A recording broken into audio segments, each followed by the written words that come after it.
ایک سورہ فاتحہ کی گزارش کی گئی ہے سیدہ رسیلہ خاتون بنت سید نظر حسین مرحوم کی. بسم اللہ.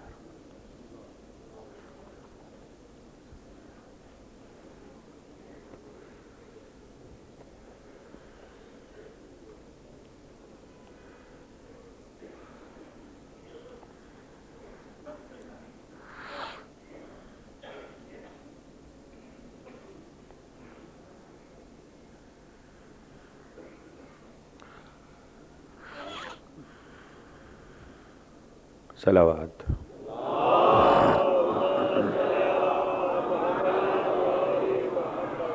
اعوذ باللہ السمیع العلیم من الشیطان اللعین الرجیم. بسم اللہ الرحمن الرحیم.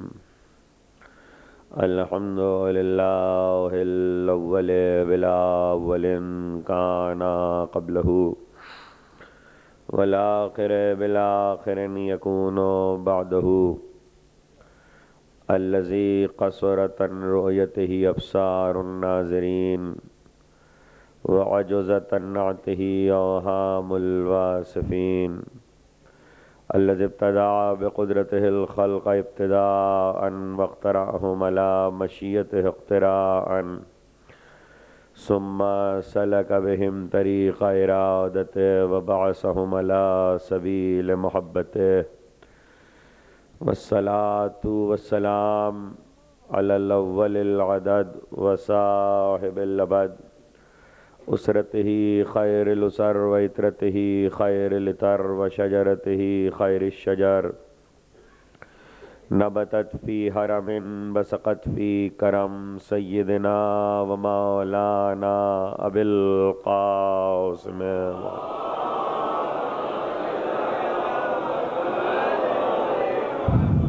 و اہل بیتہ الطیبین الطاہرین المعصومین المظلومین الذین اذهب اللہ عنہم الرجس وطہرہم تطہیرا.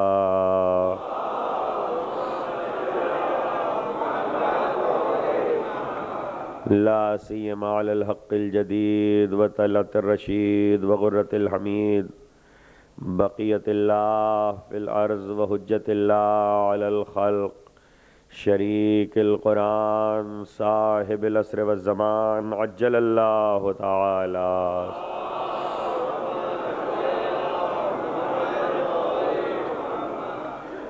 ولعنت الدائمة الباقیة على اعدائهم ومنکر فوائلهم وغاصب حقوقهم اجمعین من یوم ظلمهم الى یوم الدین. اما بعد فقد قال اللہ سبحانہ وتعالی فی محکم کتابہ الحکیم نرید ان نمن علی الذین استضعفوا فی الارض نجعلهم ائمة ونجعلهم الوارثین. صلوات.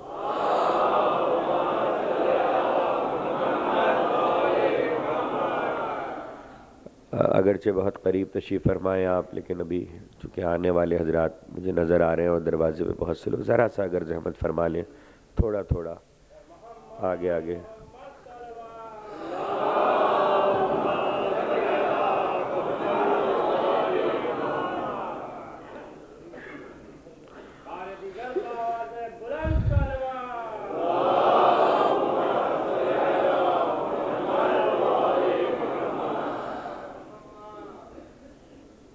محمد و آل محمد صلوات.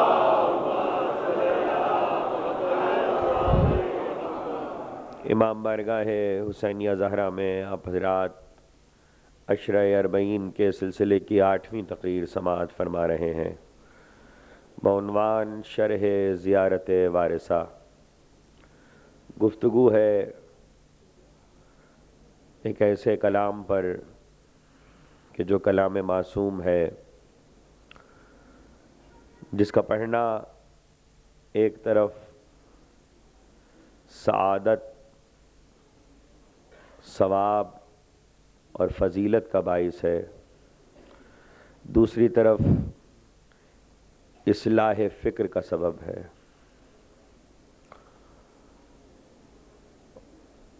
اور ایسا کلام اسی لیے اس قسم کے تمام کلمات کے پڑھنے کو ثواب قرار دیا گیا۔ ثواب کا لفظ جب آتا ہے تو اس کے لیے صرف اتنا عرض کر دیں کہ یہ پروردگار کی ایک حکمت ہے۔ ایسا نہیں ہے کہ اس نے کچھ ادھار رکھا ہے، لیکن یہ طے ہے کہ لفظ ثواب میں اس نے حکمت رکھی ہے، یعنی ثواب کا احساس دلا کر لوگوں کی رغبت پیدا کی گئی ہے۔ جب راغب ہو جائیں گے تو آہستہ آہستہ اس کے اثرات سے خود ہی واقف ہو جائیں گے، اور کسی چیز کی طرف رغبت ہی اہم ہوتی ہے۔ جب انسان راغب ہونے لگتا ہے تو پھر وہ شے خود اسے کھینچ لیتی ہے۔ ہاں، عادت نہ بنے، عبادت رہے۔ یہ بہت ضروری ہے کہ جو عمل کیا جائے وہ عبادت رہے، عادت نہ بنے۔ جب تک عبادت رہتا ہے ثواب ملتا رہتا ہے۔ اللہ نے عبادت پہ ثواب رکھا ہے، عادت پہ نہیں۔ ثواب عبادتوں پہ قرار دیے گئے ہیں، اور ثواب کا کوئی اندازہ کر بھی نہیں سکتا۔ اگر اس دنیا میں چھوٹے سے چھوٹے عمل کا بھی اگر کوئی یہ سمجھے کہ ہم اس کا ثواب گن سکتے ہیں تو نہیں گن سکتا۔ جب ثواب نہیں گن سکتا تو اس کا اندازہ کوئی کیا لگا سکتا ہے کہ عقبہ میں اس کی فضیلت کیا ہوگی، جو درجے ملیں گے وہ کیا ہوں گے۔ بہت سی نیکیاں ایسی ہیں، چھوٹی سی چھوٹی نیکی ہے، مثلاً پانی پلانا۔ پانی پلانے کا ثواب گنا نہیں جا سکتا، اتنا چھوٹا سا عمل ہے، لیکن معصومین کے فرمان کے مطابق اس کا ثواب گنا نہیں جا سکتا۔ ایسے ہی ایک عمل اور ہے، بات آ گئی تو 2 جملے کہہ دوں۔ جب معراج میں گئے تو دیکھا کہ ایک فرشتہ ہے جس کے 1000 ہاتھ ہیں، ہر ہاتھ میں 1000 انگلیاں ہیں، اور وہ گن رہا ہے۔ پیغمبر نے پوچھا کیا گن رہے ہو؟ کہا اللہ نے مجھے خلقت زمین و آسمان سے 24,000 سال پہلے خلق کیا تھا، اور پروردگار نے مجھے مقرر کیا کہ میں درود کا ثواب گنوں۔ میرے تقرری صرف اس کام پر ہے۔ پیغمبر نے کہا کیا گنا؟ کہا ابھی جو پہلا درود کائنات میں پڑھا گیا تھا اس کا ثواب گن رہا ہوں۔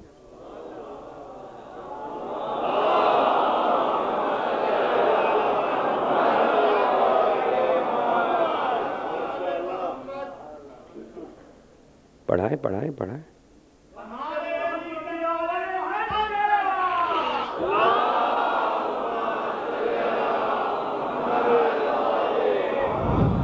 اجرکم علی اللہ۔ لوگ بعض نیکیوں کو بہت چھوٹا سمجھتے ہیں، لیکن یہی چھوٹی نیکیاں بہت بڑی ہوتی ہیں۔ تو بہت سی چیزیں ایسی ہیں کہ جن کا ثواب لوگ نہیں گن سکتے۔ شیخ صدوق نے جامع الاخبار میں عامہ کی ایک روایت لکھی ہے۔ روایت عامہ کے سلسلے سے ہے، لیکن چونکہ ہمارے عالم نے اسے لکھا ہے اس لیے روایت اہم ہے۔ روایت یہ ہے کہ پیغمبر فرماتے ہیں کہ میدان محشر میں کچھ لوگ آئیں گے، اور جس وقت وہ میدان محشر میں داخل ہوں گے تو ان کے جاہ و جلال کو، ان کی عظمت کو، ان کی شان و شوکت کو، ان کے چہروں کے نور کو دیکھ کر ملائکہ کہیں گے یہ انبیاء ہیں، انبیاء کہیں گے یہ ملائکہ ہیں۔ جب ملائکہ کہیں گے یہ انبیاء ہیں اور انبیاء کہیں گے یہ ملائکہ ہیں، اور دونوں کی بات ایک دوسرے سنیں گے تو کہیں گے پھر یہ کون ہے جو نہ ہم میں سے ہے نہ تم میں سے ہے؟ تو حکم قدرت ہوگا کہ ان سے پوچھو کہ یہ کون ہے، کہ جن کا مرتبہ انبیاء پر بھی ہے اور ملائکہ پر بھی ہے، اور دونوں حیران ہوں گے کہ روز محشر یہ جاہ و حشم جو انہیں عطا کیا گیا ہے۔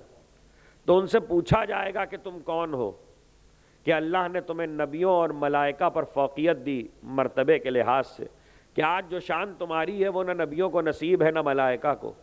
تو وہ کہیں گے کہ ہم فقراء محمد ہیں۔ توجہ کیجئے گا، یہ لفظ تو بہت لوگ سنتے ہیں، ہمارے ہاں ہر بھک منگے کو فقیر کہا جاتا ہے، لیکن فقیر کا لفظ دین و شریعت میں بھک منگے کے لیے نہیں استعمال ہوا ہے، یہ فقر سے ہے۔ اور یہاں اس حدیث میں لفظ فقر کی تعریف کی گئی ہے کہ ہم فقراء محمد ہیں۔ تو پوچھا جائے گا کہ تم فقراء محمد ہو، تمہارا کام کیا تھا کہ تمہیں یہ مرتبہ ملا؟ تو کہا کہ وہ کہیں گے کہ ہم محمد کو یاد کر کے رویا کرتے تھے، جس پر اللہ نے ہمیں یہ مرتبہ دیا ہے، اس لیے ہم فقراء محمد ہیں کہ ہم رسول کو یاد کر کے رویا کرتے تھے۔ یہ حدیث عامہ کی روایت سے شیخ صدوق نے لکھی ہے، گویا خاصہ میں بھی ہے اور عامہ میں بھی ہے۔ اور کہنے والوں نے کہا، یہ نہیں کہا ہم نے عبادتیں بہت کی ہیں، یہ نہیں کہا کہ ہم نے سجدے بہت کیے ہیں اللہ کے بندے ہیں، پرہیزگار ہیں، ہم فقراء محمد ہیں، رسول کو یاد کر کے رویا کرتے تھے۔ اب میں کیا کروں کہ اگر رسول جاتے جاتے حدیث دے جائے حسین منی وانا من الحسین، تو خود طے کر لو کہ فقراء محمد کے معنی کیا ہے۔ حسین مجھ سے ہے، میں حسین سے ہوں۔ پیغمبر کہہ کے کیوں گئے؟ قیامت تک کے لیے اب محمدیت میں حسینیت ہے، حسینیت میں محمدیت ہے۔ تو اب جو حسین کو یاد کر کے رو رہا ہے، جو حسین کو یاد کر کے رو رہا ہے، یقیناً وہ فقراء محمد ہیں۔ دیکھیے یاد کر کے رو رہے ہیں نا نبی کو اور حسین کو، اور یہ تو عامہ کی روایت تھی۔ اب اپنے سلسلے کی روایت بھی آپ کی خدمت میں عرض کر دوں، اور اب پھر اپنی منزل پر آ جاؤں کہ ہمارے ہاں معصومین کا ارشاد ہے، اور یہ حدیث کئی طریق سے پائی گئی، کہ میدان محشر میں جب حساب کتاب ہو چکا ہوگا اور لوگوں کا نامہ اعمال ان کے ہاتھوں میں دیا جا چکا ہوگا، تو آواز قدرت آئے گی، وہ کہاں ہے جنہوں نے اللہ پہ احسان کیا ہے؟ وہ کہاں ہے جنہوں نے اللہ پہ احسان کیا ہے؟ دیکھیے پہلا تو یہ جملہ ہی قیامت ہے، کوئی خدا پہ احسان کرے، لیکن اگر قرآن میں آیت نہ ہوتی تو یہ بات سمجھ میں نہ آتی۔ قرآن کہتا ہے کہ ہاں انبیاء نے بھی اللہ پہ احسان کیا ہے، اسی لیے انبیاء کو محسن کہا ہے۔ محسن احسان کرنے والے کو کہتے ہیں۔ جس کو فلسفہ احسان سمجھ میں نہ آئے سورہ صافات جا کے پڑھ لے، ہر نبی کے لیے کہا انہو من عبادنا المومنین، ہاں ہمارا وہ نبی مومنوں میں سے ہے، مومن بندوں میں سے۔ انا کذالک نجزی المحسنین، ہم محسنوں کو ایسی ہی جزا دیا کرتے ہیں۔ اور محسن کے معنی ہے احسان کرنے والا، لیکن یہ نہیں کھل رہا تھا کس پر احسان۔ میدان محشر میں کھلا، اللہ نے کہا وہ کہاں ہے جس نے اللہ پہ احسان کیا؟ تو کچھ لوگ آئیں گے جو ایک گروہ کے گروہ ہوں گے، اور جس وقت وہ میدان محشر میں آئیں گے تو یہ لفظ یاد رکھیے گا، شاید پرسوں کی تقریر میں کام آ جائے، جب ہم حضرت ابو الفضل پہ گفتگو کریں گے بتوفیق الہی بتائید محمد و آل محمد، کہ ان کے شان و عظمت کو دیکھ کر میدان محشر میں بڑی بڑی فضیلتوں والے انبیاء اور ملائکہ غبطہ کریں گے، رش کریں گے ان کی شان و فضیلت پہ، اور کہیں گے تم نے اللہ پہ احسان کیا ہے؟ تو وہ کہیں گے ہاں ہم نے اللہ پہ احسان کیا ہے۔ تو کہیں گے وہ کون سا عمل تھا؟ وہ عامہ کی روایت تھی، یہ خاصہ کی ہے۔ وہ کون سا عمل تھا کہ جس کی وجہ سے تمہارے لیے یہ مرتبہ قرار دیا گیا کہ گویا تم نے اللہ پہ احسان کیا ہے؟ اب میں کیسے جملہ سنا دوں آپ کو آگے؟ اب میں پھر اپنے جملے کو سنانے کے لیے، اس لیے کہ مجھے معلوم ہے کہ اس طرح کی روایتوں پہ لوگوں کی ریزرویشنز ہوتی ہیں، اس کو میں ہر طرح سمجھا دیتا ہوں۔ عامہ میں ایک حدیث پائی جاتی ہے عالم اسلام میں، اور وہ حدیث یہ ہے جو ابھی شاید 2-4 دن پہلے ستوہ میں نے حوالہ دیا تھا کہ پیغمبر نے فرمایا کہ میدان محشر میں اللہ کہے گا میں بھوکا تھا تم نے مجھے نہیں کھلایا، میں پیاسا تھا تم نے مجھے پانی نہیں پلایا، میرے پاس لباس نہیں تھا تم نے مجھے لباس کیوں نہیں دیا؟ یہ سوال کرے گا۔ اس حدیث کو تمام علماء عامہ نے لکھا ہے، جس کو سامنے کا حوالہ چاہیے وہ سیرت النبی شبلی نعمانی میں دیکھ لے جا کے، اور بڑی تفصیل کے ساتھ اس حدیث کو لکھا گیا ہے۔ اور وہ لکھتے ہیں کہ پیغمبر نے فرمایا کہ میدان محشر میں جب یہ صدا آئے گی تو لوگ کہیں گے تجھے کھانے پینے کی احتیاج کب ہے، تجھے لباس کی احتیاج کب ہے؟ تو وہ کہے گا ہاں میرا ایک بندہ یا کچھ بندے، میرا بندہ جسے میں نے اپنا بندہ کہا، بندہ بھوکا تھا، تم نے اسے نہیں کھلایا گویا مجھے نہیں کھلایا، تم نے اسے نہیں پلایا گویا مجھے نہیں پلایا، تم نے اسے لباس نہیں دیا گویا مجھے لباس نہیں دیا۔ روایت یہ نہیں بتاتی کہ یہاں کون سے بندوں کا ذکر ہے، لیکن یہ طے ہو گیا کچھ بندے ایسے ہیں کہ جن کے مسائل کو اللہ اپنا مسئلہ کہتا ہے، جن کی بھوک کو اپنی بھوک کہتا ہے، جن کی پیاس کو اپنی پیاس کہتا ہے۔ تو اب ظاہر ہے کہ ان کے لیے جو جو چیز ہوگی وہ گویا اللہ کے لیے ہوگی، جو جو عمل ان کے لیے کیا جائے گا وہ خدا کے لیے کیا جائے گا۔ تو اب اس روایت میں کیا کہا گیا؟ کہاں ہے وہ جنہوں نے اللہ پہ احسان کیا؟ تو کچھ لوگ نکل کے آئیں گے، پوچھا جائے گا یہ کون ہے؟ کہ یہ وہ ہیں جو حسین پہ گریا کرتے تھے، یہ حسین پر رونے والے ہیں۔ تو ملائکہ پوچھیں گے، انبیاء پوچھیں گے پالنے والے ان کا تجھ پر احسان؟ تو کہا ہاں جو حسین پہ رویا اس نے ہم پہ احسان کیا۔ جب کسی بندے کی بھوک خدا کی بھوک ہو جائے، جب کسی بندے کی پیاس خدا کی پیاس ہو جائے، جب کسی بندے کے لیے لباس خدا کے لیے لباس ہو جائے، تو پھر جو حسین پہ روئے اس نے گویا خدا پہ احسان کیا۔ اس لیے کہ حسین کے مرتبے کو نہ پہچاننے والے بہت ہیں، رونے والے کم ہیں، اس لیے یہ احسان ہے۔ اور یہ احسان اس لیے ہے کہ منزل نصرت ہے۔ کل تقریر جس منزل پہ رکی تھی، یہ حدیثیں میں نے دونوں اسی لیے سنائی، کل تقریر جس منزل پہ رکی تھی منزل نصرت ہے۔ اگرچہ یہ بات مصائب میں سناتا، لیکن بات آ گئی تو سن لیجئے، اور فضائل میں سنا رہا ہوں چونکہ رونے کے ذکر سے تقریر شروع ہوئی ہے۔ جناب حبیب ابن مظاہر کو ہندوستان کے ایک عالم نے خواب میں دیکھا، اور اس نے کہا کہ اے حبیب ابن مظاہر یہ بتائیے کہ آپ نے سید الشہداء کی نصرت کی، آپ کو جنت ملی، حسین کے مزار کی ڈیوڑی پہ آپ کو مزار ملا، حسین کی قبر کے قریب آپ کو قبر ملی، زیارت میں جیسے حسین پہ سلام ویسے آپ پہ سلام، کیا اب بھی کوئی خواہش ہے آپ پر؟ دل میں کوئی ایسی خواہش ہے کہ جو آپ کہیں کہ ہاں سب کچھ ملنے کے بعد ایک تمنا ہے؟ انہوں نے کہا ہاں ایک تمنا ہے۔ وہ بڑا حیران ہوئے کہ جنت مل گئی، نصرت حسین ہو گئی، حسین کا جوار مل گیا، اللہ کی خوشنودی مل گئی، اور اب بھی ایک تمنا ہے۔ کہاں؟ کہ وہ کیا؟ کہ صرف ایک تمنا ہے کہ اگر زندگی ملے تو مجلس عزا میں بیٹھ کے حسین پہ روؤں۔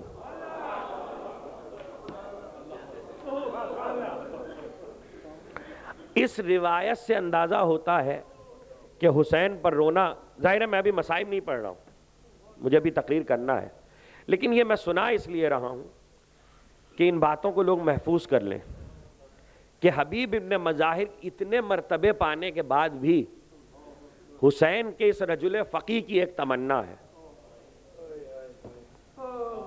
تو ایک جملہ کہنے کی اجازت ہے، فقیہوں کی آرزو ہے رونا، حسین پر گریا، اللہ اکبر۔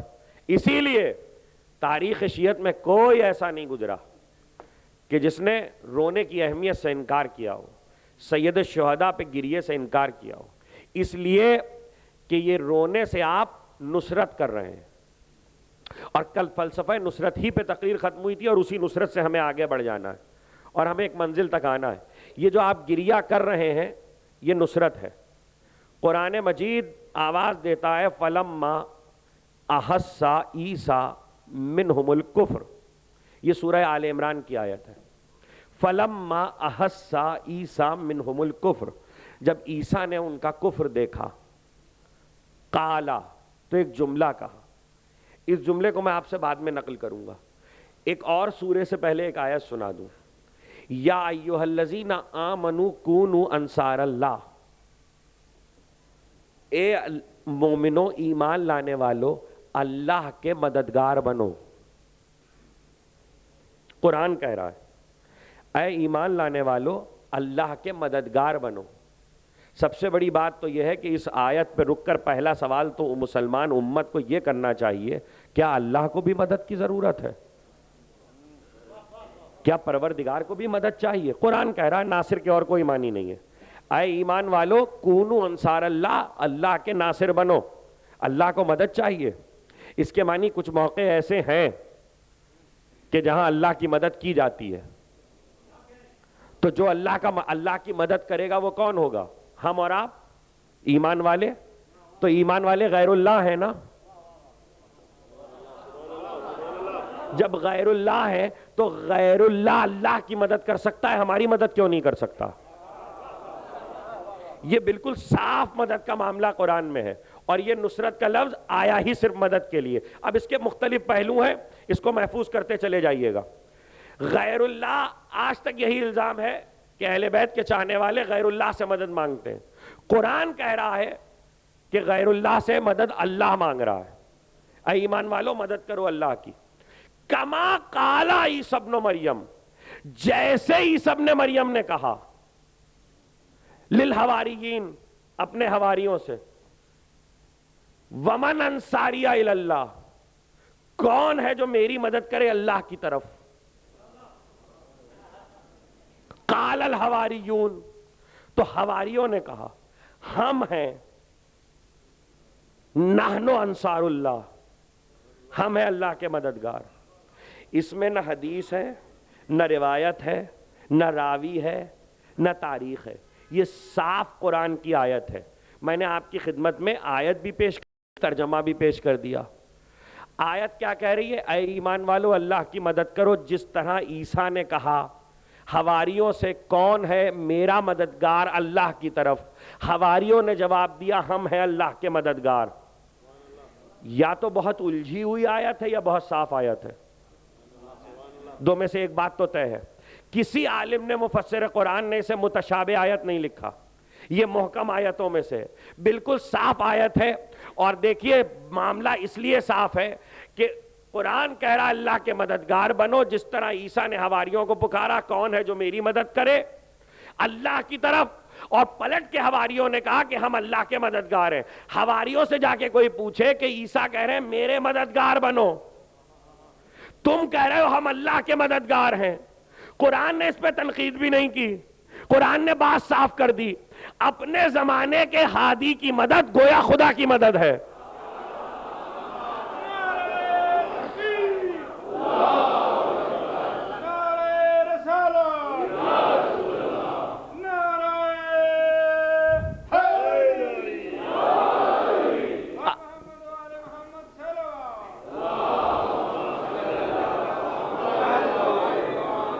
اپنے زمانے کے ہادی کی مدد گویا خدا کی مدد ہے. قرآن نے بالکل بات صاف کر دی. عیسیٰ نے کہا کہ میری مدد کرو، انہوں نے کہا ہم اللہ کے مددگار ہیں. اب قیامت تک جو اپنے اپنے زمانے کے ہادی کی مدد کرتا رہے گا وہ اللہ کا مددگار بنتا رہے گا. میں زیارت کی شرح کر رہا ہوں، میں تمہید میں آپ کو الجھا نہیں رہا ہوں. مجھے زیارت کے جملوں تک جانا ہے. جائیے زیارت وارثہ میں کیا جملے ہیں؟ السلام علیکم یا اولیاء اللہ و احباہ، السلام علیکم یا اصفیاء اللہ و عبداہ، السلام علیکم یا انصار دین اللہ، السلام علیکم یا انصار رسول اللہ. اس آیت میں اس زیارت میں انصار دین اللہ ہے، لیکن ایک اور زیارت میں معصوم نے السلام علیکم یا انصار اللہ کہا ہے. حسین کو میدان کربلا میں مدد چاہیے تھی، جس نے مدد کی وہ حسین کا ناصر نہیں ہوا، خدا کا ناصر ہوا.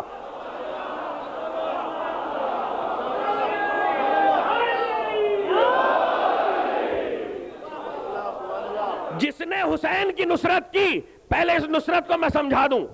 ضحاک ابن قیس، جس کو بعض لوگوں نے قیس ابن ضحاک لکھ دیا ہے، وہ ضحاک ابن قیس ہے. یہ مکے سے حسین کے ساتھ آیا ہے اور کربلا تک ساتھ رہا ہے. اس کو معلوم تھا کہ سید الشہداء نے مدینہ چھوڑا اور پھر مکہ چھوڑا ہے، اور اس نے یہ کہا تھا کہ میں آپ کے ساتھ چلوں گا، اور جب جنگ ہونے والی ہوگی تو میں یہ دیکھوں گا کہ آپ حق پر ہیں کہ یزید حق پر ہے، پھر فیصلہ کروں گا کہ مجھے کس کا ساتھ دینا ہے. اس طرح کے 4 آدمی تھے حسین کے لشکر میں. توجہ کیجئے گا، اس طرح کے 4 آدمی ہیں لشکر میں، مطلب ساتھ چلے مکے سے.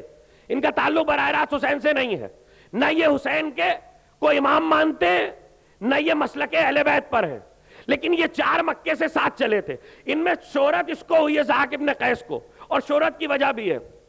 جب یہ کربلا میں وارد ہو گئے، اس نے کہا میں نے دیکھ لیا، میں آپ میں سے کسی کا ساتھ نہیں دوں گا، میں جا رہا ہوں. امام نے کہا چلا جا. اب میں آپ کو اس استغاثے کی قیمت بتانا چاہتا ہوں جو حسین نے اکثر مصائب کی منزل پہ کیا ہے، لیکن اسے کوئی مصائب کی منزل پہ نہ سمجھے. وہ استغاثہ صرف عاشور تک محدود نہیں تھا. دیکھیے اس استغاثے کو لوگوں نے حل من ناصر کو عاشور تک مصائب کی منزل پہ سمجھ لیا ہے. اس استغاثے کی حد کہاں تک ہے اسے دیکھیے گا. ضحاک ابن قیس نے کہا میں جا رہا ہوں. امام نے کہا چلا جا، لیکن اتنی دور چلا جا کہ میرے استغاثے کی آواز تیرے کان تک نہ جائے. اس لیے کہ جس کے کان میں میرے استغاثے کی آواز چلی جائے گی اور وہ میری نصرت نہیں کرے گا، اللہ اس پہ جہنم واجب کر دے گا. جو استغاثے کی آواز سننے کے بعد بھی میری نصرت نہ کرے. اور حسین نے کیا کہا اتنی دور چلا جا. کہتے ہیں کہ یہ نکلا حدود غازریہ سے نکلا، لیکن بھٹکتا رہا. عاشور کے بعد جب شہادت حسین ہو گئی اور اس کو خبر ہوئی تو اس کے کان میں آواز آتی تھی حل من ناصر، حل من ناصر. تو غازریہ کی پہاڑیوں میں جا کے سر کو مارتا تھا. جب لوگ وہاں پہنچے تو لوگوں نے اس کے بھیجے کی بوٹیاں اٹھائی تھی. مر گیا تھا، حسین نے پیشن گوئی کر دی تھی. معلوم ہوا حسین کی شہادت کے بعد بھی اس کے کان میں آواز آ رہی تھی. یعنی حسین کی آواز شام غریبہ پہ رک نہیں گئی، شہادت کے بعد بھی آ رہی ہے. یہ اللہ کا وعدہ، اسے سمجھ لیجئے گا. ابراہیم نے حکم ہوا ابراہیم کو، اے ابراہیم گھر بنا لیا، پکارو ساری کائنات کو کہ ہمارے گھر کا طواف کرنے آئے. ابراہیم نے کہا یہ ہے کون؟ کہا کوئی نہیں ہے، میں تمہاری آواز کو صدیوں پہ محیط کر دوں گا. تو اب جو لبیک کہتا ہوا آئے گا وہ ابراہیم کی آواز پر ہے. جاؤ. اسی لیے حسین کی قبر پر جب زائر جاتا ہے تو لبیک کہتا ہوا جاتا ہے. لبیک کسی استغاثے کا جواب ہوتا ہے.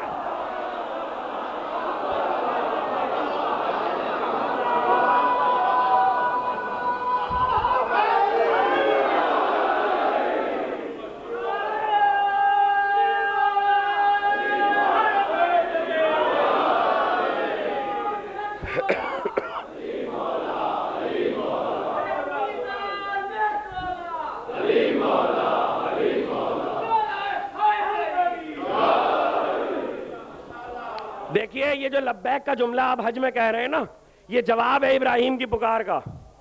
اسی لیے ہمارے ہاں مستحب ہے شریعت میں، احکامات زیارت میں، جو کربلا پہنچے قبر حسین کے پاس تو وہ لبیک کہتا ہوا پہنچے. لبیک یا ابا عبداللہ. یہ لبیک کس کو ہو رہی ہے؟ نصرت کے لیے حسین نے آواز دی تھی.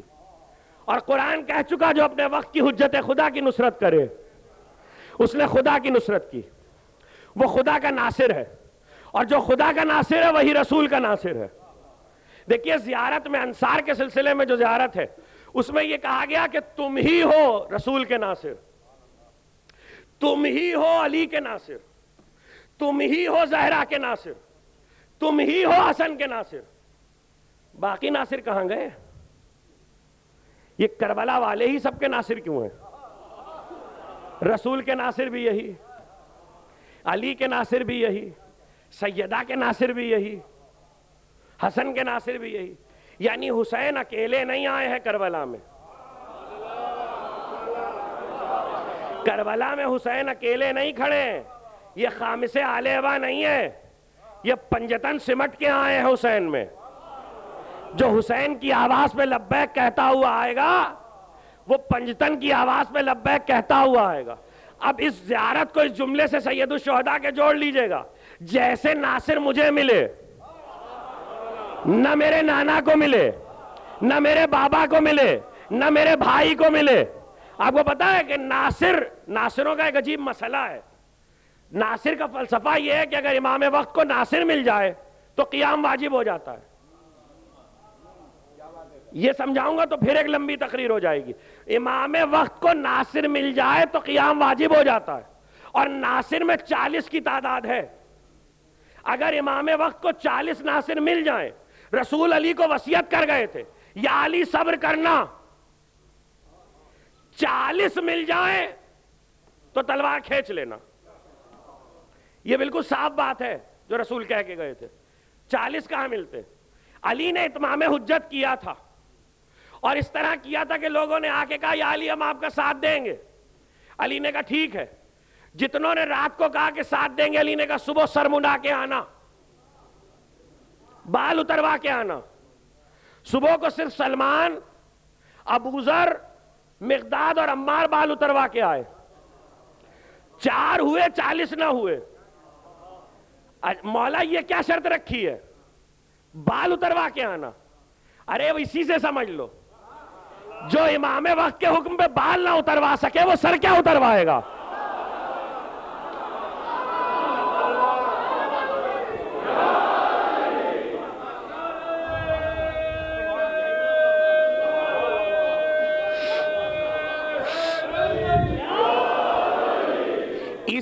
اسی لیے علی نے قیام نہیں کیا. لوگ کہتے ہیں ذوالفقار نہیں کھینچی.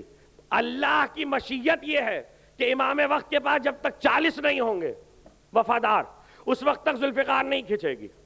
حسین کے پاس 72 ہو گئے تھے, اسی لیے حسین نے ذوالفقار کھینچی. اس کے بعد تعداد پوری نہیں ہو رہی ہے.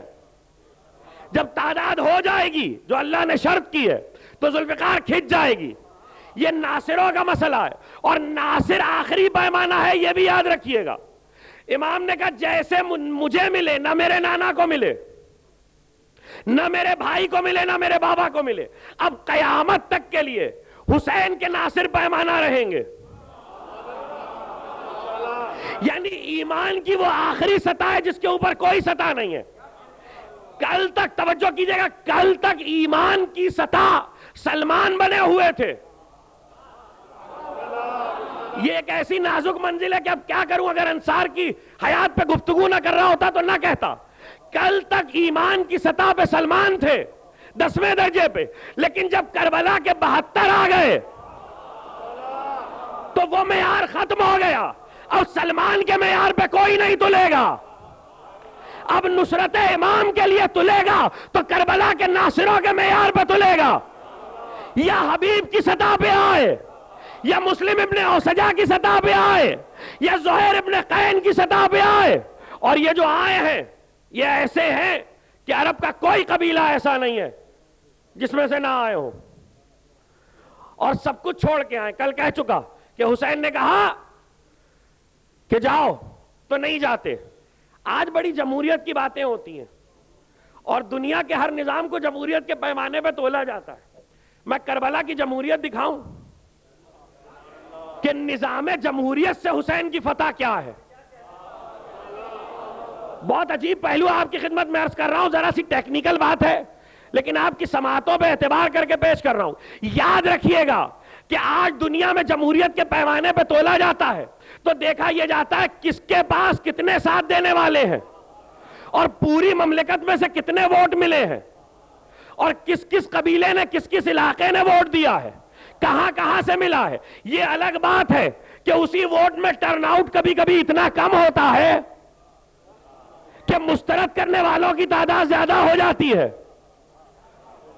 اب یہ تو جانتے ہیں, دیکھیے لوگ سب جانتے ہیں کہ دنیا میں کیا ہو رہا ہے, لیکن جو کچھ بھی ہو رہا ہو ایک بات طے کہ جمہوریت میں ووٹوں پہ پرکھا جاتا ہے. حسین ابن علی کے پاس اکثریت نہیں ہے, 72 ہے. اکثریت مجھے نہیں معلوم کس کے ساتھ ہے, اس کا فیصلہ بھی تھوڑی دیر بات کریں گے کہ اکثریت کس کے ساتھ تھی. یزید کے ساتھ تاریخ کہتی ہے جس نے کم سے کم لکھا اس نے لکھا 30,000. تو چلیے 30,000 یزید کے ساتھ ہیں، حسین کے ساتھ 72 ہے، سارا عالم اسلام نہیں ہے، سب اپنی اپنی جگہوں پر ہے، 72 حسین کے ساتھ ہیں، لیکن تاریخ کہتی ہے کہ عربوں کا نظام قبائل پہ تھا، اور عربوں کے کل قبیلے نہ 40 سے زیادہ تھے نہ 40 سے کم، عربوں کے کل بنیادی قبیلے 40 ہیں، انہی 40 کی شاخیں نکلی ہیں تو قبیلے بڑھے ہیں، اور کربلا میں 72 میں ہر قبیلے کا ایک موجود تھا، ہر قبیلے کا ایک موجود ہے۔ حسین نے بتایا پورے عرب کی نمائندگی لے کے آیا ہوں،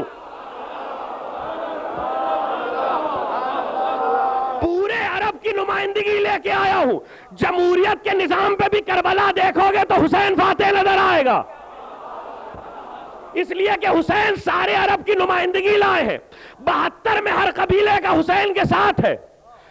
اور اگر اب بھی نہیں بات پہنچی تو لیجئے، جو ایک ادھر کا تھا وہ بھی تو ادھر آ گیا۔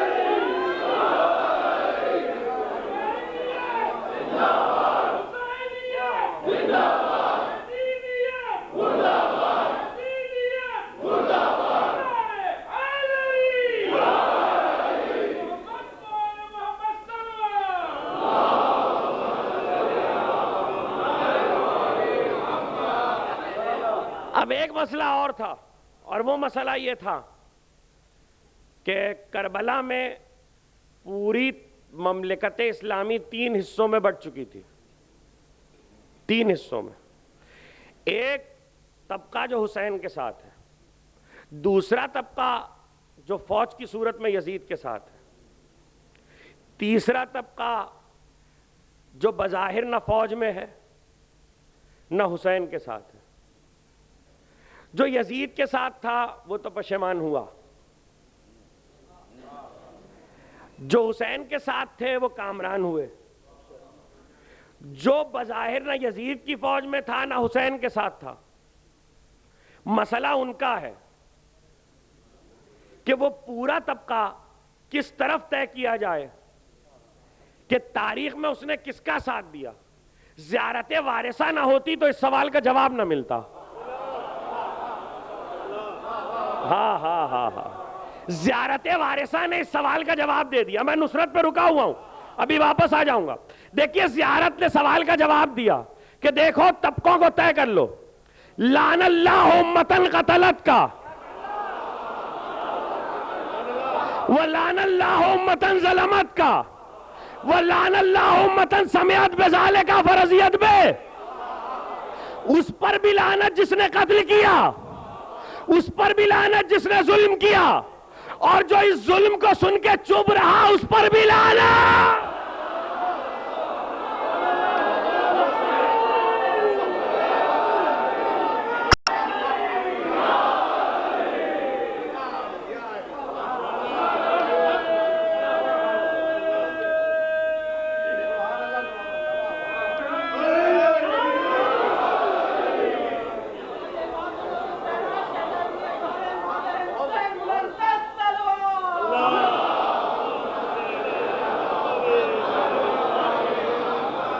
دیکھیے یہ کہہ کے کوئی بچ نہیں سکتا کہ ہم تو یزید کے ساتھ نہیں ہیں۔ ہاں ہاں ہاں ہاں ہم تو یزید کے ساتھ نہیں ہیں۔ یزید کے ساتھ ہے کہ نہیں ہے؟ طے یہ کیجئے کہ حسین کے ساتھ ہے یا نہیں۔ اس لیے کہ معصوم نے جملہ، اور دیکھیے جو لوگ مفاتیح الجنان کا مطالعہ کرتے ہیں انہیں معلوم ہوگا کہ زیارت وارثہ جو آپ کے زبانی پڑھی جاتی ہے یہ اس میں سے حصہ نکالا گیا ہے۔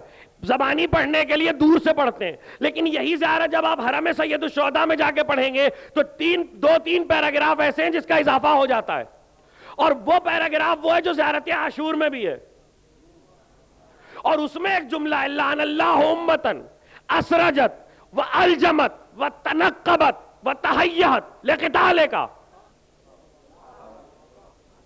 اس پر لعنت ہو کہ جس نے گھوڑوں پہ زین کسی، اس پر لعنت ہو جس نے گھوڑوں میں سواریوں میں لجام کسی، اس پر لعنت ہو جس نے آپ کے قتل کے لیے اہتمام کیا، اس پر لعنت ہو جس نے تہیہ کیا۔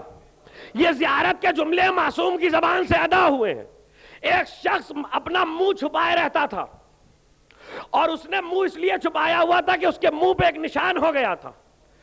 کعبے میں لوگوں نے اسے دیکھا کہ کعبے کا پردہ پکڑے ہوئے گڑ گڑا رہا ہے اور کہتا جا رہا خداوندہ بخش دے مگر میں جانتا ہوں تو نہیں بخشے گا، بخش دے مگر میں جانتا ہوں تو نہیں بخشے گا۔ تو کچھ ہے نا تاریخ میں ایسے جو جانتے ہیں کہ نہیں بخشے جائیں گے مگر مانگتے رہتے ہیں بخشش۔ تو ایک بار ایک شخص قریب آیا، اس نے کہا کیا بات ہے، کیا تجھے پروردگار کے غفور الرحیم ہونے پہ یقین نہیں ہے؟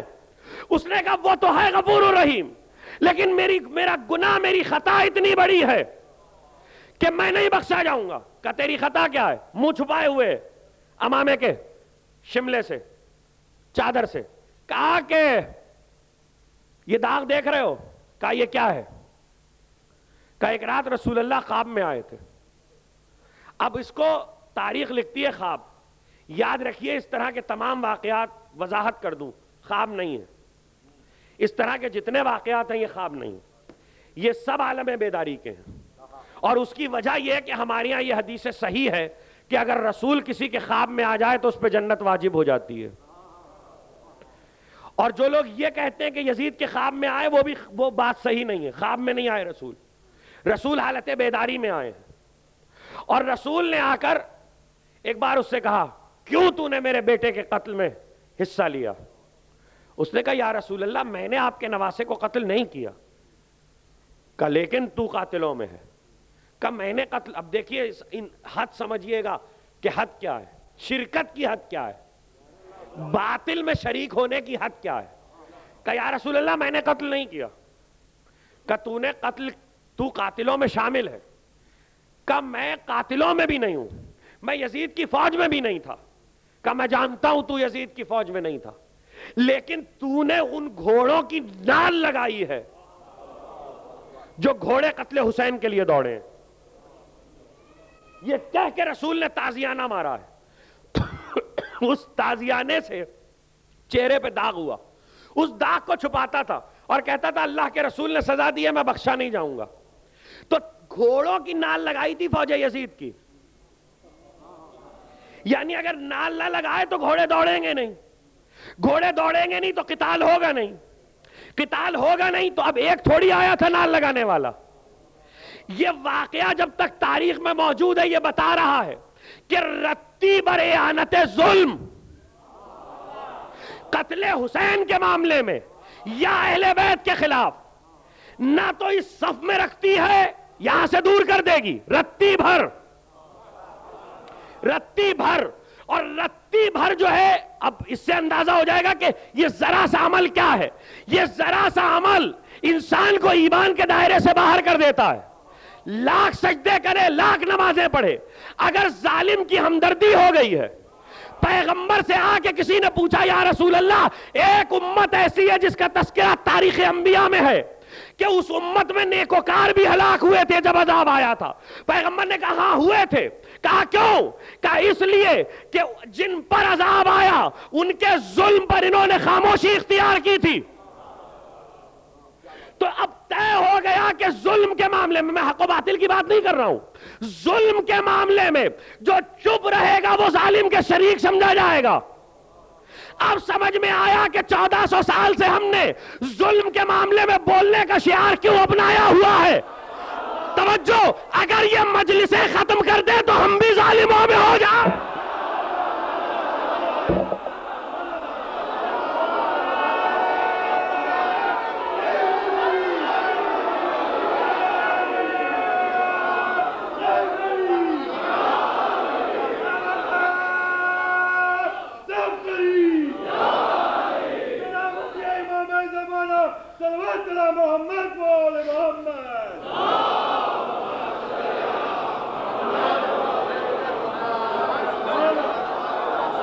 اگر یہ مجلس ختم، اس لیے رونا ضروری ہے، اس لیے کہ ایک طرف رونا نصرت الہی ہے، نصرت حسین ہے، رو. یہ جو آپ آخر میں جملہ کہتے ہیں یا لیتنا کننا معکم فنفوز فوزا عظیما، اس کے کیا معنی ہے؟ اے کاش کہ ہم ہوتے. اچھا ہوتے تو کیا کرتے؟ لڑتے نا. نہیں ہے، تھے نہیں، اب کیا کریں؟ سوال ہے بھائی، وہاں ہوتے تو لڑتے، اب چونکہ نہیں ہے، نہیں تھے وہاں، تو اب کیا کریں؟ تو اس کا جواب تو ہونا چاہیے. اس کا جواب زیارت ناہیہ میں امام زمانہ نے دیا ہے، اور زیارت ناہیہ میں جملہ موجود ہے. امام نے فرمایا کہ ہم وہاں ہوتے تو آپ کی نصرت میں جان دیتے. چونکہ ہم وہاں نہیں تھے اس لیے ہم آنسو بہا کے آپ کی نصرت کر رہے ہیں. یہ یا لیتنا آنسو بہانا ہے، یعنی ان آنسوؤں کے ذریعے حسین کی نصرت کی جائے، اس عزاداری کے ذریعے حسین کی نصرت کی جائے، یہ نصرت ہے. اور یہ آنسو یاد رکھیے گا یہ خود پہچانوا دیتا ہے کہ حق کدھر ہے اور باطل کدھر ہے. یہ آنسو خود فیصلہ کر دیتا ہے. رہ گئی یہ بات تو جب تک زیارت عاشور میں اور زیارت وارثہ میں لفظ لعنت موجود ہے تو سب کی مجبوری ہے، چاہے اچھا لگے یا نہ لگے، لفظ تو زبان سے ادا کرنا پڑے گا. آج ایک بڑا مسئلہ آج کل ہو گیا ہے، یہ سارے مسائل چونکہ عزاداری سے متعلق ہیں اس لیے ان کی وضاحت کرتا ہوا گزر رہا ہوں. کل کی تقریر آخری دوست سے رہ گئے ہیں، ایک کل کی تقریر اور ایک پرسوں کی، دونوں حصوں پر الگ الگ. لیکن آج کی حد تک ذرا سا مجھے وقت دے دیجئے گا، شاید آج کچھ وقت. صلوات بھیجے محمد و آل محمد. ایک بار اور سب مل کے صلوات.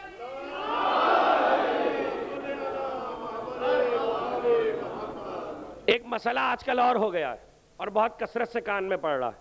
دیکھیے کیا ضرورت ہے کہ لعنت بھیجی ہی جائے، برا کہا ہی جائے.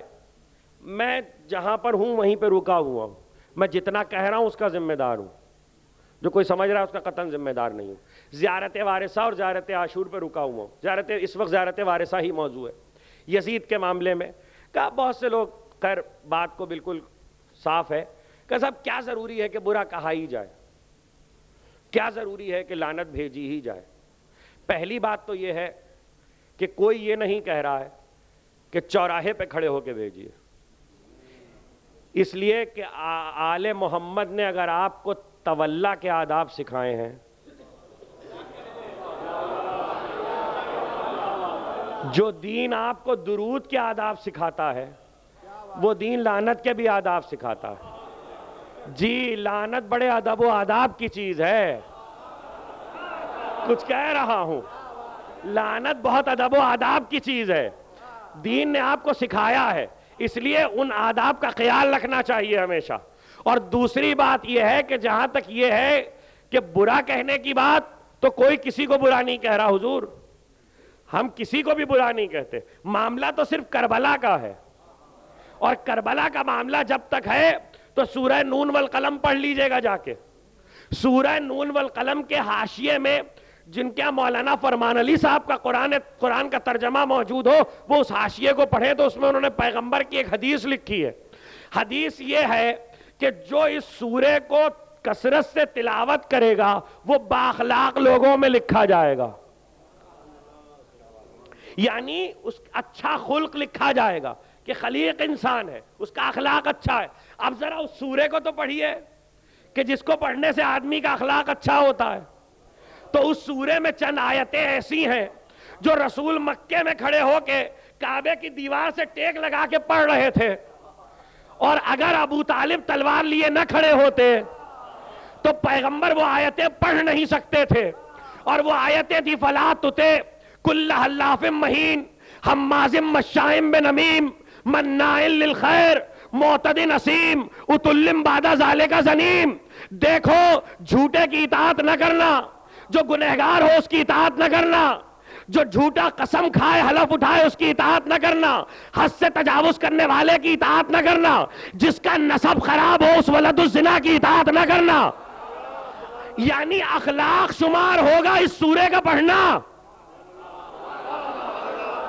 پیغمبر نے بتایا دین کی اخلاقیات تو سمجھو.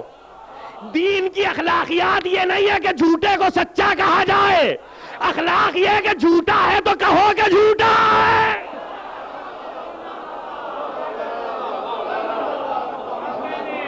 یہ دین کا اخلاق ہے. اور جو لفظ اس میں آیا ہے, آج لوگ کہتے ہیں دیکھیں ممبر پہ ایسے لفظ نہ استعمال کیجئے. اب چونکہ مجھے معلوم ہے کہ میری آواز یہاں کے اشرے سے کہاں تک پہنچ رہی ہے, تو اس لیے پیغام پہنچ جائے گا. دیکھیے لوگ کہتے ہیں یہ اس طرح کے لفظ ممبر سے نہ استعمال کیا کیجئے. جس لفظ کو قرآن نے استعمال کیا, جس لفظ کو نبی نے استعمال کیا, جسے نہج البلاغہ میں علی نے استعمال کیا, جسے رجس پڑھتے ہوئے علی اکبر نے استعمال کیا. آپ کو پتا علی اکبر نے کیا کہا؟ علی اکبر نے جب رجس پڑھا ہے تو علی اکبر اور قاسم دونوں کا رجز ایک ہے, اور رجز میں ایک جملہ ہے کہ ولد الزنا سادات پہ حکومت نہیں کر سکتا. یہ رجز کا جملہ ہے علی اکبر کے, اور یہ رجز کا جملہ ہے قاسم کے. ہم آل محمد پہ ولد الزنا حکومت نہیں کر سکتا. تو اب اس جملے کو علی اکبر نے بھی استعمال کیا. اور اب ایک ایسا منظر آپ کو دکھانے جا رہا ہوں. ایک تو مجھے حکم بھی ہو گیا تھا, دوسرا میرے موضوع میں ہے. دو چیزیں ہوتی ہیں, ایک اپنا تعارف, ایک دشمن کا تعارف. دو چیزیں ہیں, اپنا تعارف, دشمن کا تعارف. علی نے کہا ہر شے اپنی ضد سے پہچانی جاتی ہے. کربلا کے بعد یہ ضروری ہو گیا تھا کہ دونوں تعارف کروائے جائیں, اپنا بھی اور دشمن کا بھی. تو اب چونکہ حسین تو قتل ہو چکے تھے اور دونوں مرحلے باقی تھے, تو اب کون تعارف کراتا؟ تو دونوں مرحلوں کے لیے حسین نے ایک ایک تقرری کی تھی, اور اس تقرری کو سمجھ لیجئے گا.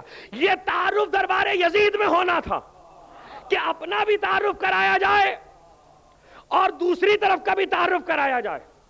اور اس وقت جب حرم داخل ہوئے, وہ مسائب میں سنتے ہیں, میں فضائل سنا رہا ہوں, جب حرم داخل ہوئے ہیں تو اس وقت یزید یہ شعر پڑھ رہا تھا کہ نہ قرآن آیا تھا, نہ وحی آئی تھی, نہ فرشتہ آیا تھا, یہ سب بنی ہاشم کا ڈھونگ تھا. یہ شعر اس وقت پڑھ رہا تھا یزید. جب حرم داخل ہوئے اور ایک موقع ایسا آیا کہ یزید نے گفتگو شروع کی, کہ تمہارا نام کیا ہے؟ کہ علی ابن الحسین. کہ علی ابن الحسین تو قتل کر دیے گئے. کہ نہیں, وہ بھی میرے بھائی علی ابن الحسین تھے, وہ بھی میرا بھائی ہے. کہ اچھا. اس کے بعد ایک مرحلہ ایسا آیا کہ جہاں مشیت امامت اور مصلحت الہی کا تقاضا یہ تھا کہ جو اب تک چپ تھا وہ بولے. تو وہ بولا, اور اس نے گفتگو یہاں سے شروع کی, جو مجھے پہچانتا ہے وہ پہچانتا ہے, جو نہیں پہچانتا وہ پہچان لے.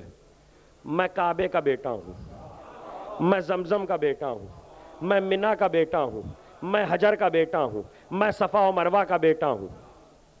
یہ جملے ادا کیے, اور اس کے بعد جو جملے, حمزہ ہم میں ہیں, جعفر ہم میں ہیں, حیدر کرار میرے جد تھے, رسول میرے جد ہیں, مہدی ہم میں ہے.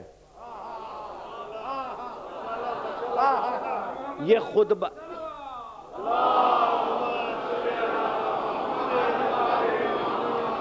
خطبہ ہے آپ کے چوتھے امام کا شام کا, جو مجھے پہچانتا ہے, جو نہیں پہچانتا وہ پہچان لے.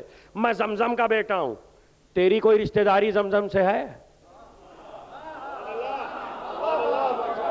میں حجر کا بیٹا ہوں, تیرا کوئی رشتہ حجر سے ہے؟ کیا کروں, جملے پڑھیں تو شرح تو کر دوں. میں سدرۃ المنتہا کا بیٹا ہوں, تیری کوئی رشتہ داری سدرہ سے ہے؟ میں کعبے کا بیٹا ہوں, تیری کوئی رشتہ داری کعبے سے ہے؟ چوتھے امام نے یہ جملہ آج کہہ کے تاریخ میں لکھوایا ہے. ابھی 1 سال بعد جب یہ کعبے پہ حملہ کرے گا تو پھر پہچان لینا کہ کعبے سے کس کا رشتہ ہے. آج اس لیے جملہ کہا میں کعبے کا بیٹا ہوں. اور اس کے بعد جعفر ہم میں ہے, حمزہ ہم میں ہے. مولا کربلا ہوئی ہے, قتل ہوئے ہیں لوگ, آپ کربلا کے واقعے پر روشنی ڈالی ہے؟ کچھ نہیں. اس کے بعد مصائب شروع کر دیے, تعارف کرانے کے بعد مصائب شروع کر دیے.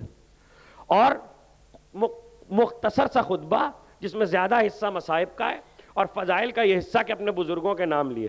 جعفر ہم میں ذوالجناحین, حمزہ ہم میں سید الشہداء، تیرے پرکھوں میں کوئی ایسا ہے جو میرے حمزہ کی مقابلہ کرے؟ تیرے پرکھوں میں کوئی ایسا ہے جو جعفر کی برابری کرے؟ اچھا مہدی ہم میں ہے، تیری نسل میں بھی کوئی آنے والا ہے؟ تیری نسل میں بھی کوئی آنے والا ہے؟ خبر دے کے گئے، کوئی کہے تو جھٹلا دے، کسی میں ہمت ہے تو جھٹلا دے۔ دربار شام میں خبر دی ہے کہ مہدی ہم میں ہے، لیکن وہ دیکھیے یہ ہے وراثت، جس کے ہاں وارث ہوتا ہے وہ خبر دے کے جاتا ہے،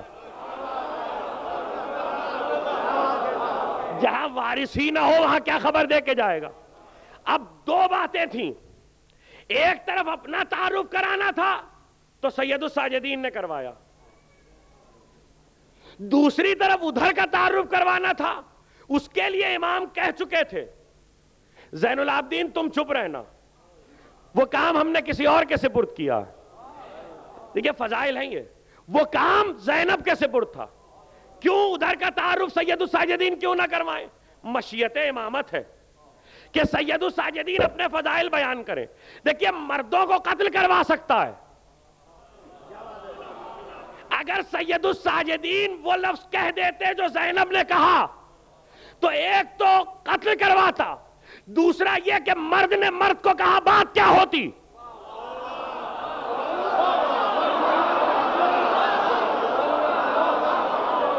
مرد نے مرد کو کہا بات کیا ہوتی؟ زینب نے وہ لفظ کہا، دو لفظ زینب نے ایسے کہے ہیں یزید کے تعارف میں کہ جس کی برابری نہیں کر سکتی کوئی کر سکتا، اس کے بعد سناٹا ہو گیا۔ ایک تو کہا اے جگر خارا کے بیٹے، اور امید کیا ہو سکتی ہے جگر خارا کی اولاد سے، اور دوسرا کہا اے ولد الزنا، زنے زانیہ کے بیٹے۔ ارے چلو پر پانی میں ڈوب مرنا چاہیے کہ ایک عورت کہہ رہی ہے۔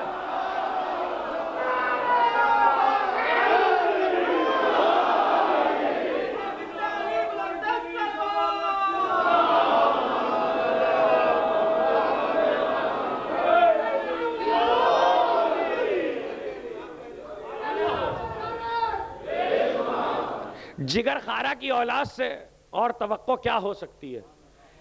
کوئی لوگ یہ سمجھتے ہیں کہ آئے تھے اسیر لائے گئے تھے تو بس ایک دربار ہوا، دربار کئی بار ہوا، لیکن جتنے بھی دربار ہوئے اس میں دنیا بھر کی مملکتوں کے سفیر بیٹھے ہوئے تھے۔ زینب نے بھرے دربار میں اس کے بارے میں گفتگو کی ہے جو اپنے آپ کو اس وقت اسلام کا نمائندہ کہہ رہا تھا۔ اور ابھی تھوڑی دیر میں جب سید سجاد خطبہ دے رہے ہیں، میں نے ایک بات کو روکا ہے، واپس آؤں گا اور اس کو یاد رکھیے گا۔ جب سید سجاد خطبہ دے رہے ہیں تو سید سجاد کے فضائل بیان کرنے کے بعد اپنے بزرگوں کے مصائب کا اثر یہ ہوا کہ بھرا دربار رونے لگا۔ میں بھی مصائب پہ نہیں آیا، بھرا دربار رونے لگا، سفیر روئے، وزراء روئے۔ جب روئے تو یزید نے دیکھا کہ اب کیا کریں، اس کلام کو کیسے روکیں، تو اس کے لیے اذان دلوائی گئی۔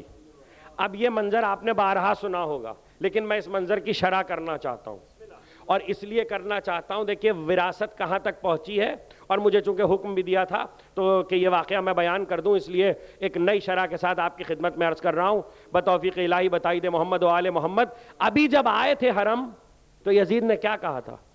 یزید نے کہا تھا نہ قرآن آیا، نہ وحی اتری، نہ ملک آیا،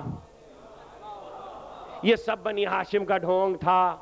جب یزید نے قرآن کا انکار کر دیا اور رسول کا انکار کر دیا تو ظاہر ہے اس انکار میں روزہ بھی گیا، نماز بھی گئی، حج بھی گیا، طواف بھی گیا، ارکان اسلامی بھی گئے، شریعت بھی گئی، اذان بھی گئی، سارا دین گیا نا، سب کا انکار کر دیا۔ زین العابدین کی فتح بتا رہا ہوں، اپنے خطبے سے کیسے فتح حاصل، سارا دین گیا، یزید نے گویا سارے دین کا انکار کیا ہے۔ زین العابدین نے کہا جب تو صحیح کہ تیرے ہی عمل سے اقرار نہ کروا لوں۔ خطبہ دے رہے، توجہ کیجئے گا، خطبہ دے رہے، اور اب خطبے کو ختم کرنے کی کوئی ترکیب نہ سوجی تو مؤذن سے کہا اذان کا ہے؟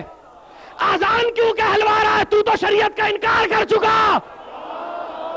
اذان جیسے ہی ہوئی اللہ اکبر تو اذان کی آواز نے بتایا نہ صرف اذان واپس آئی، نماز بھی آئی، روزہ بھی آیا، دین بھی آیا، قرآن بھی آیا.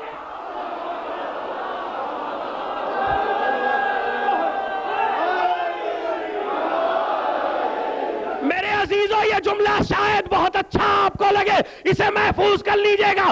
یہ اس دادا کا پوتا ہے جس نے ڈوبتے سورج کو پلٹایا تھا، اس نے ڈوبتے اسلام کو پلٹایا.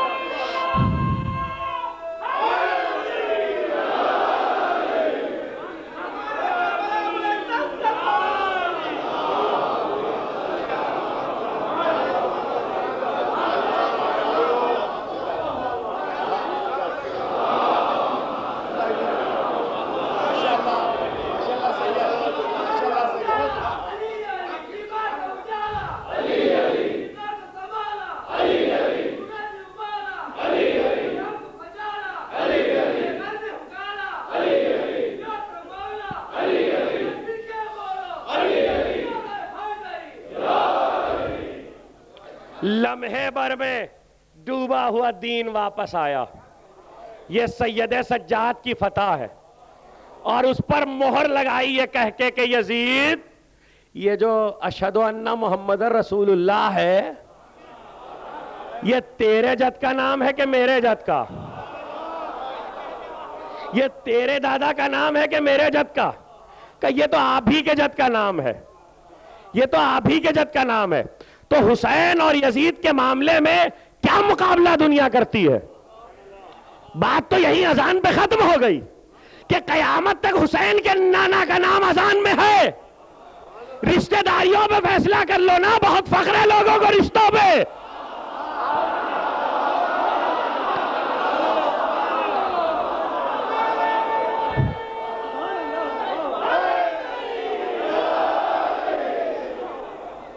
قیامت تک کے لیے حسین کے نانا کا نام اذان میں، حسین کے نانا کا، حسین کے نانا کا. علی ولی اللہ پہ کیا بحث ہے؟ محمد رسول اللہ پہ رک کے دیکھ لو، نانا تو حسین کے ہی ہے، رسول سے اور کسی کا رشتہ نہیں ہے. ارے اب کیا کروں، جملہ کہہ دیا، چونکہ زیارت وارثہ میں رسول کا وارث بھی ہے اور ابن رسول اللہ بھی. ابن رسول اللہ پہ تقریر رک رہی ہے، کل یہیں سے آگے بڑھے گی انشاءاللہ بتوفیق الہی بتائی دے محمد و آل محمد. یہ ابن رسول اللہ بھی اور وارث رسول بھی، اور وارث رسول حسین، حسین کے نانا رسول، رسول کا نواسا حسین. کیا کروں، جملہ بہت کام کا ہے. ارے بیٹیاں رسول کی جتنی بھی ہو، نواسے حسن و حسین کے سوا کوئی نہیں ہے.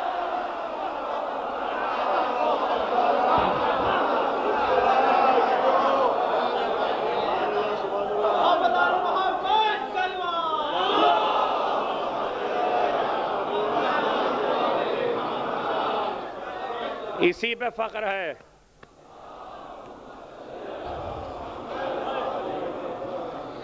اسی پہ فخر ہے، اسی پہ فخر ہے. آل محمد نے ساری زندگی رسول کی ابنیت پہ فخر کیا ہے. یہ تیرے دادا کا نام ہے کہ میرے دادا کا؟ ہاں، یہ نام تو آپ ہی کے دادا کا ہے. ہاں، بھرے دربار میں اس جملے کا اثر کیا ہوا ہوگا آج کوئی سوچ نہیں سکتا، سمجھ نہیں سکتا. اس لیے کہ جو ملکوں کے سفیر بیٹھے ہوئے ہیں، انہوں نے اذان سن کے اور یہ جملہ سن کے پہلا سوال تو یہی کیا ہوگا، تو کون ہے اور یہ کون ہے؟ یہ تو عقل کہتی ہے، اور آج تک یہی کہہ رہی ہے. آج تک تاریخ یہی سوال کر رہی ہے یزید سے، تو کون ہے اور یہ کون ہے؟ تیرا کیا مقابلہ تھا ان سے؟ اور یہی تو کہتے تھے جب، چونکہ اب 40 کے دن قریب ہیں، جب آتے تھے کئی بار ایسا ہوا کہ راتوں کو سوتے سے اٹھ جاتا تھا اور ہند اٹھتی تو دیکھتی کہ بیٹھا ہوا رو رہا ہے. کہ کیا بات ہے؟ 72 پیٹھ پہ مار کے کہ کیا بات ہے؟ کہ رسول آئے تھے. کہ کیا کہہ رہے تھے؟ کہہ رہے تھے مالی ولیل حسین، حسین نے تیرا کیا بگاڑا تھا؟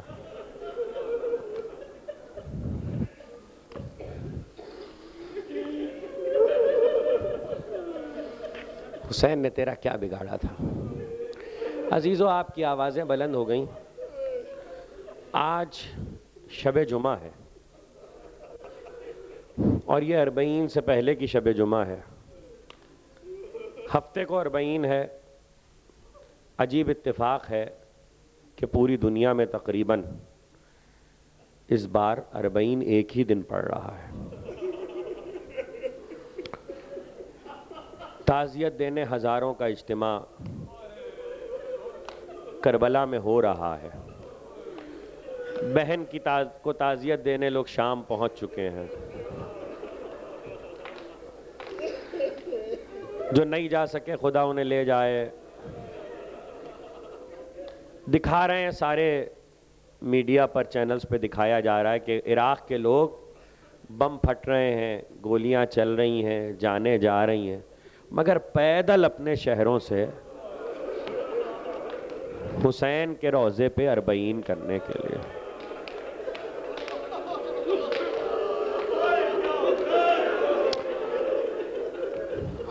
خدا آپ کی آوازوں پہ اپنی رحمت نازل کرے. یہ ساتھ جس وقت آپ بیٹھے ہوئے ہیں اس وقت کربلا معلیٰ میں بہت بھیڑ ہو چکی ہے، اور شب جمعہ کی یہ خاصیت ہے کہ حسین کو ذکر علی اکبر بہت پسند ہے. حسین شب جمعہ میں علی اکبر کا تذکرہ سننا چاہتے ہیں. عزیزو، شہادت تو آپ نے علی اکبر کی سنی ہے محرم کی تاریخوں میں. میں اس وقت شہادت نہیں سناتا، میرے چند جملے محفوظ کر لیجئے. کہتے ہیں کہ حسین علی اکبر سے اتنی محبت کرتے تھے کہ جناب زینب کہتی ہیں کہ جب علی اکبر پیدا ہوئے تھے تو میری گود میں لا کے دے دیا تھا اور کہا تھا کہ زینب تم پالو.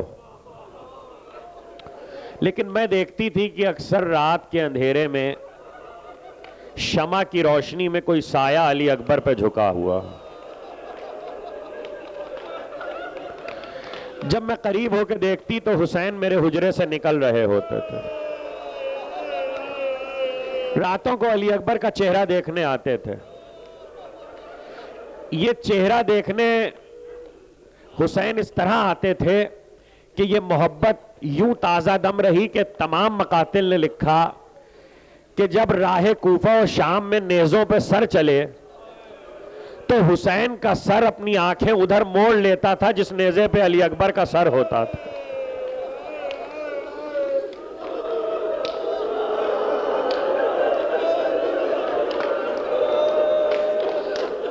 عزیزو، مختل کہتا ہے کہ اکثر ایسا ہوتا کہ شبخون کے خوف سے صندوق سے نیزوں سے سر کو اتار کے صندوق میں رکھ دیا جاتا کہ کہیں حملہ نہ ہو جائے. ایک صبح کو جب وہ صندوق کھولا گیا جس میں حسین کا سر تھا تو دیکھا کہ صندوق خالی ہے. ڈھونڈنا شروع کیا مگر سر نہ ملا. خولی تازیانہ لے کے میرے امام کے قریب آیا اور آ کر کہا اے علی ابن الحسین، تمہارے باپ کا سر نہیں ملتا. کہ تلاش کر لے، مل جائے گا. کہ سب جگہ ڈھونڈ لیا. کہ اس صندوق کو کھول جس میں علی اکبر کا سر ہے.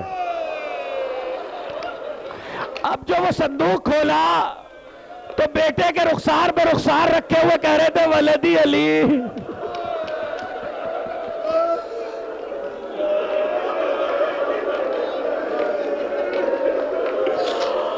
خدا آپ کی آنکھوں پہ اپنی رحمت نازل کرے. دو منظر سن لیجئے اور میں مجلس کو تمام کروں. ایک راہ کوفہ کا ہے اور ایک دربار یزید کا. راہ کوفہ میں یہ ہوا کہ جب سر راہ سے گزرتے تھے تو عورتیں کوٹھوں پہ اور چھتوں پہ کھڑی ہوتی تھی. ایک بار وہ نیزہ جس پہ علی اکبر کا سر تھا وہ ایک بلند مکان کے قریب سے گزرا تو ایک عورت نے وہاں چھت سے دیکھ کر علی اکبر کے چہرے کو بہت زور سے پکار کے ایک جملہ کہا اور کہا اللہ کیا حسین جوان ہے, خدا کرے کہ جب یہ قتل ہوا اس کی ماں زندہ نہ ہو.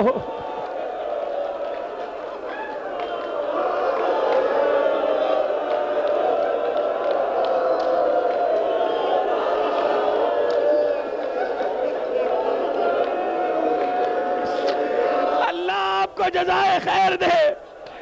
عزیزو یہ درائے کوفہ تھی اور دربار یزید میں جب ایک بار ساری کربلا کی کہانی بیان ہوئی اور ایک ایک سر پیش کیا گیا اور بتایا گیا کہ کون شہید کیسے قتل ہوا اور سارا قصہ دربار یزید میں سنایا گیا, تو جس وقت علی اکبر کی شہادت بیان ہو رہی تھی ایک راہب اٹھ کھڑا ہوا. وہ عیسائی راہب تھا. عزیزو ہو گئی تقریر. ایک بار وہ اٹھا, اس نے ایک بار آگے بڑھ کے بس اتنا پوچھا, یہ تو بتاؤ اس جوان